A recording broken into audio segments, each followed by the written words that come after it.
Hey everyone, today we are going to be talking about all of the current Canon mirrorless cameras that are out today and which one I think that you should go with based off of your needs.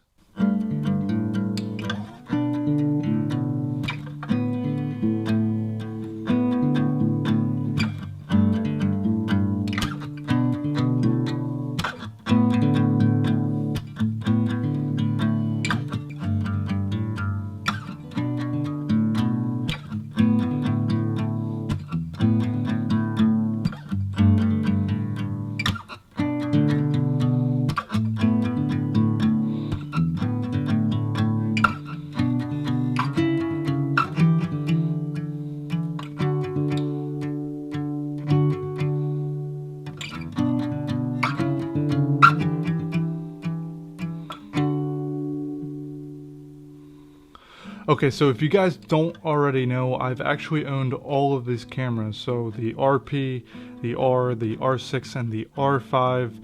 I started out with two RP cameras and I acquired a few RF lenses because I wanted to get better glass first and then work my way up with the camera bodies. And so far, I think that's been a good plan. And I got to try out all of these different camera bodies. So hopefully I can share some of my experiences with you and help you make an informed decision on your purchase. So since there's a lot of information to go through in this video, I'm not going to spend time talking about the specifications of each camera because that would take forever, but really I'm going to go over the primary strengths and weaknesses of each camera, and I think that would be the best way to help you guys. So let's start with the Canon Eos RP.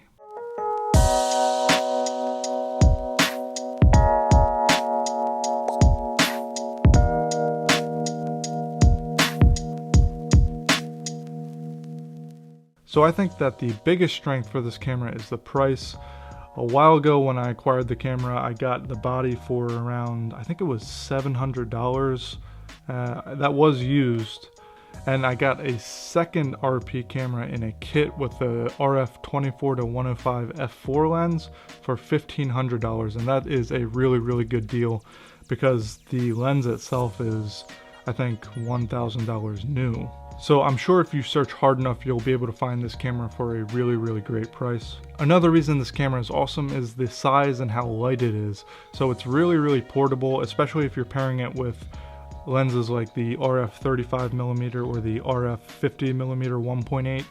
Those lenses will really pair nicely with the RP because it'll keep the whole setup relatively small. You know, on the other hand, if you're going with the RF mount L series lenses like the 50mm 1.2 or the 85mm 1.2, then you're definitely going to be losing that advantage of the whole setup being compact. But if you want to get the RP just as a backup camera, it's really easy to bring with you. You can literally stick it into a pocket in your backpack and you're set. So the image quality that you're going to get from this camera is really nice. And there are some caveats, but if you're looking at the image quality itself, then you can expect to get a detailed image. And in the right lighting, it would be hard to tell if you were utilizing the Canon Eos RP or the Canon Eos R. I'm going to get into some of the caveats, but first let's talk about the last major strength of this camera, and that's that it has really good 1080p video. And that's subjective. I probably shouldn't say really good. It does seem to be a little bit over sharpened from what I remember, but you could always kind of tone that down within the camera. The reason that the 1080p video in the Canon Eos RP is so great is that it's just really usable. Paired with a dual pixel autofocus, you're really set if you want to start creating content or start your own YouTube channel. I think it's a great camera to get into video, and that's exactly what I did. I started my YouTube channel utilizing the Canon Eos RP. Alright, so let's talk about some of the major drawbacks of the camera and why I eventually had to let those cameras go. And the first major drawback is the dynamic range. All I'm going to say is that I felt like when I was shooting RAW with that camera that I was editing a JPEG. It was really hard to work with. Even at the base ISO, it was really hard to get back any detail from the shadows or even the highlights. So Yeah, if you're using this camera, you really have to make sure that you are exposing correctly within the camera. For landscape photography, you're not going to be able to expose for the sky and then bring up the landscape like a lot of people do.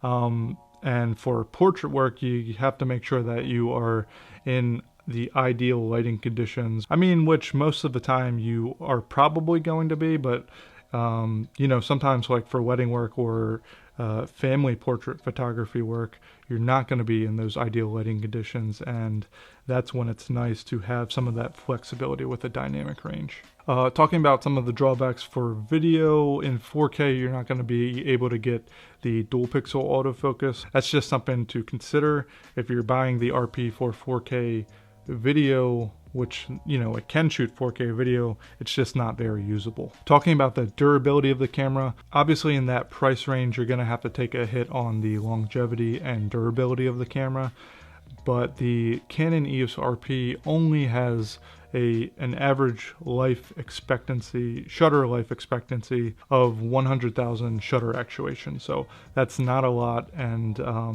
you know, I think if you're getting the camera and you're using it pretty regularly, you could probably maybe expect to get 2 to 3 years out of it before something happens with the shutter. So you'll probably have to expect to upgrade eventually, sooner than later. And finally, the biggest drawback of this camera, in my opinion, is that it doesn't have a mechanical shutter. So you're stuck with an electronic front curtain shutter, and if you haven't watched my videos on why that's a bummer, I'll link it above here. But basically, with the electronic front curtain shutter, you're gonna run into issues with your out of focus areas if you're shooting with faster glass like a 1.2 or 1.8 lens. And also if you're using flash, you might run into some issues with banding. So it's just kind of a pain, and I'd rather have a camera with a mechanical shutter for sure. All right, so let's talk about the Canon EOS R now.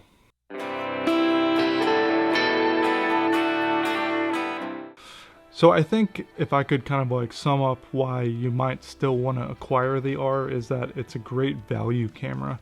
So you're getting a really nice sensor, a really nice detailed sensor at 30 megapixels. You're definitely getting a bump up with the dynamic range from the Canon EOS RP. And in terms of the extra features in the camera and the usability of the camera, it's a huge step up from the Canon EOS RP. The Canon EOS R also has amazing color straight out of the camera, and I found that compared to all of the other cameras, even the R5, I think I had the easiest time working with the color of the raw images in Lightroom with the Canon EOS R. You can probably find this camera used for around like $1,200 to $1,300 now, and for that price, like I said, it's just a great value. You're getting a really modern design with a high build quality. I believe the average shutter expectancy for this camera is 200,000 shutter actuations, which is standard, I would say. And if you want to get a little bit more serious about video, the Canon EOS R is definitely a great camera to choose, just because you don't have to worry about any overheating, and you get that dual pixel autofocus in 4K. The R, R6, and R5 also get a covered sensor, which is great for avoiding dust. Alright, so let's talk about some of the cons to the Canon EOS R. The autofocus speed is kind of lacking, especially if you use the Canon EOS R6 or the R5 and you go back to the R. You'll notice that you just won't be able to get as many keepers when you're shooting faster action. The slow motion video options are pretty lacking in the camera too. I think in 4K you can only go up to 30 frames per second, and then if you want to utilize 60 frames per second, you have to go to 1080, and if you want to utilize 120 frames per second slow-mo, then you have to go all the way down to 720p, and you also don't get the dual pixel autofocus when you're shooting 120 frames per second. The burst rate is relatively slow. I think if you're shooting with continuous autofocus, you'll get about 5 frames per second. I mean, by today's standards, that is pretty slow, and it reminds me of the Nikon D810. Actually, the Canon EOS R in general kind of reminds me of the Nikon D810 for anyone who's ever shot with that camera. So It's just kind of like a little bit slower, but has really great image quality. Okay, so the last two cons of the Canon EOS R, it only has one SD card slot, which I mean everybody knows about, and you know, only you can decide if that's a chance that you want to take. So if you're doing more professional paid work, then I would probably stay away from the R. But you know, there's ways to work around that.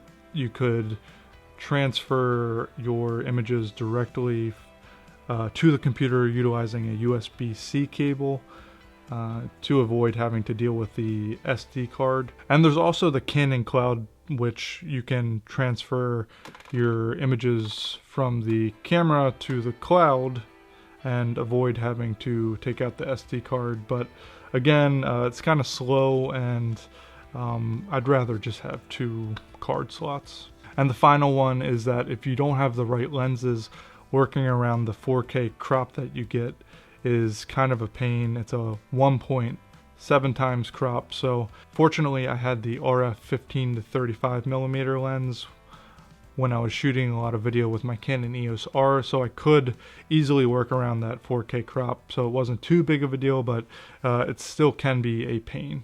Okay, so let's talk about the Canon EOS R6.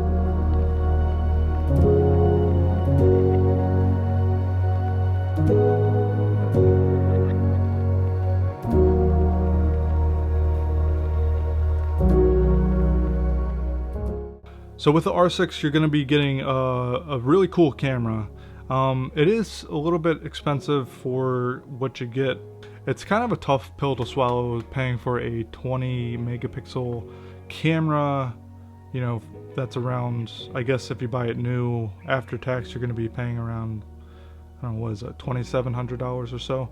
But honestly, the image quality that you get is comparable to the Canon EOS R, especially when you're using the really detailed RF lenses. So you know, image quality in general wasn't an issue. It was definitely more than enough for me for the type of work that I do.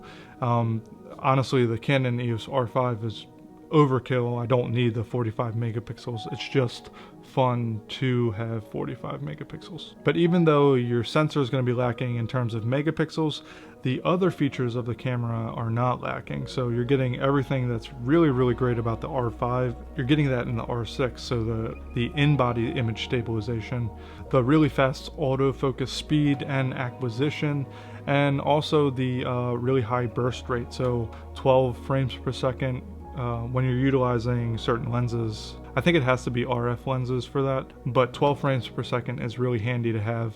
Now you do have 20 frames per second, just like the R5 with the electronic shutter, but that's a little bit limited with the R6, and I'll talk about that in a little bit. I think that the biggest reason that you might want to get the R6 is that the video capabilities are really awesome. Even though you have to worry about overheating a little bit, if you pair the camera with an Atomos Ninja V, then you can get unlimited 4K 24 frames per second, and honestly I don't think you're gonna have to worry too much about overheating with 30 frames per second or the 60 frames per second in 4K, unless you're doing like a really long interview or any kind of content like that. Another cool thing about the R6 is that the 4K 60 frames per second quality actually outperforms the R5 a little bit. So since it is downsampled, it does have a little bit more detail. Okay, so let's talk about some of the cons for the Canon EOS R6.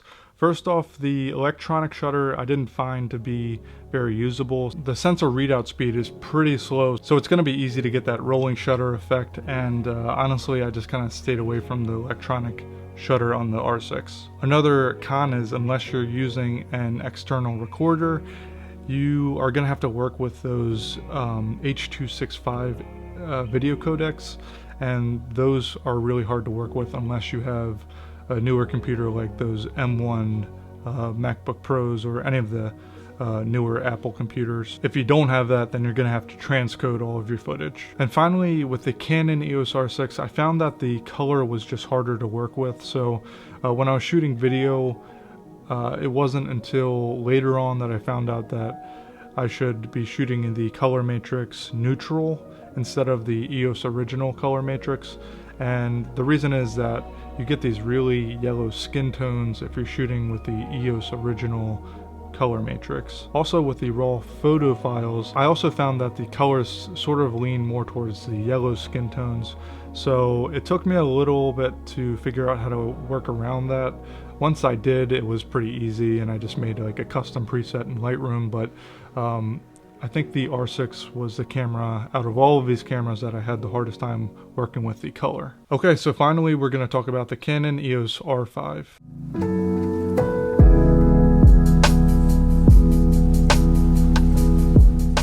So this camera obviously is the camera that can kind of do it all. So you have this really amazing image sensor where they, worked on increasing the dynamic range, even with a 45 megapixel sensor. It does fairly well in low light. You get all of those awesome features that are on the R6, like the in-body image stabilization, the 12 frames per second, the 20 frames per second electronic shutter, which is actually pretty usable on the R5, and I find myself using that for faster action. You don't have to worry about a crop in 4K. Even in 4K 120 frames per second, you don't have to worry about a crop, and you still get dual pixel autofocus, which is awesome. I haven't really had to worry about overheating a lot. There was one day where I was shooting 4K 60 for the majority of the day, and I was shooting 2 to 3 hours straight with the external Atomos Ninja V, and I didn't run into any overheating issues. You can definitely tell that the Canon R5 is a durable camera. The shutter life expectancy for that camera is something crazy like 500,000 shutter actuations, which is amazing. If you're not primarily doing video, then this camera is really an amazing hybrid camera. So I wouldn't be too scared about all of the overheating stuff, especially if you have an external recorder. But obviously, if you're going into this thinking that you're going to be using this as an A cam, then you're probably going to be disappointed. Okay, so let's talk about the cons of this camera. So for me, a big con was the price. Once you factor in the camera and then the lenses that you have to get, then the high capacity SD card and CF Express cards, and a good quality card reader that'll help you transfer your files over to your computer and take advantage of those card speeds, then you're already in the price range of a dedicated cinema camera like the C70. So the reason I got the R5 was that I needed a photo camera too. I do a lot of photography, so it was an easy choice for me. But if you're primarily just looking for video, then you might want to lean towards the C70 since you're going to be spending so much with the extra equipment anyways. Also, even though overheating hasn't been a concern for me and I haven't run into that issue yet, I still have gotten the warning. So if you're on a paid gig, it is a little bit concerning if you start to see that light flash. But if you're good about turning the camera on and off and you have that time to be able to do that, then I don't think you have to worry about it that much. And finally, just like the Canon EOS R6, that H.265 internal codec that you have to work with is a pain unless you have one of the newer computers that can handle that codec. Otherwise, just expect to transcode your footage or buy an external recorder. Alright, so that was it for today. I hope that this information helps you in making an informed decision on which camera might be best for you. If you have any more questions about these cameras, just let me know in the comments section below, and I will talk to you guys later.